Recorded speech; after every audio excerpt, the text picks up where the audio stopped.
Hello les amis, j'espère que vous allez bien.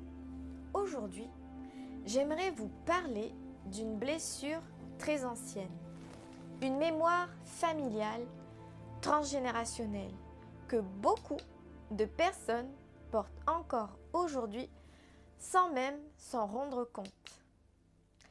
C'est la mémoire du sacrifice pour appartenir. Pendant très longtemps, nos ancêtres vivaient en communauté. La famille, le clan, le village, le groupe, c'était la survie. On ne vivait pas comme aujourd'hui avec cette possibilité de partir, de recommencer ailleurs, de choisir une autre vie, une autre identité. Autrefois, être exclu du groupe pouvait être extrêmement dangereux. Sortir de la communauté, c'était parfois perdre la protection, perdre la nourriture, perdre le toit, perdre le lien, perdre la sécurité. Et dans certaines époques, être rejeté du clan pouvait être vécu comme une condamnation, comme une forme de mort, sociale, émotionnelle, parfois même physique. Alors, beaucoup de nos ancêtres ont appris à se taire. Ils ont appris à renoncer, à ne pas écouter leurs propres envies, à ne pas suivre l'appel de leur cœur, à ne pas exprimer leurs différences, à ne pas dire « moi je ne veux pas ça, moi je rêve d'autre chose, moi je ne me reconnais pas dans cette voie, moi j'ai besoin de vivre autrement ». Parce qu'à l'époque, être différent pouvait faire peur. Vouloir sortir du cadre pouvait être perçu comme une trahison.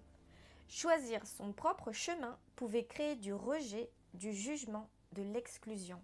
Alors, pour rester aimé, pour rester accepté, pour garder une place dans le groupe, eh bien, on se sacrifiait. On faisait ce qu'on attendait de nous. On se mariait avec la personne qu'il fallait. On reprenait le métier familial. On restait dans la terre, dans la maison, dans le village, dans la religion, dans la tradition.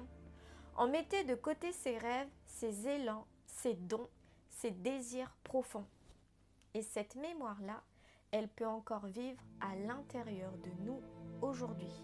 Elle peut se manifester par cette peur immense de décevoir, cette peur de ne pas être compris, cette peur de dire non, cette peur de quitter une relation, un travail, une famille, un cercle, même quand on sent que notre âme n'y est plus alignée.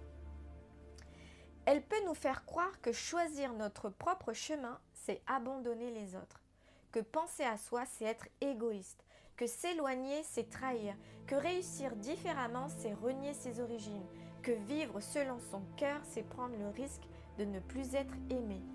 Et parfois, sans le savoir, on continue à porter cette loyauté invisible. On reste là où notre énergie s'éteint. On dit oui alors que tout notre corps dit non. On se suradapte, on se coupe de nos envies, on minimise nos besoins, on attend l'autorisation d'exister pleinement.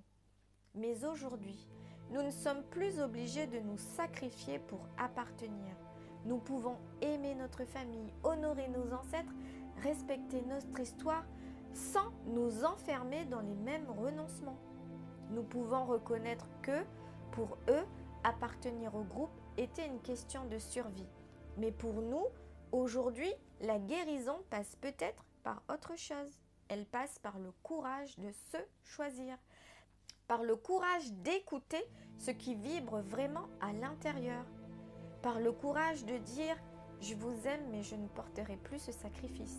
Je vous honore mais je choisis aussi ma propre voie. Je fais partie de cette lignée mais je ne suis pas obligée de répéter son enfermement.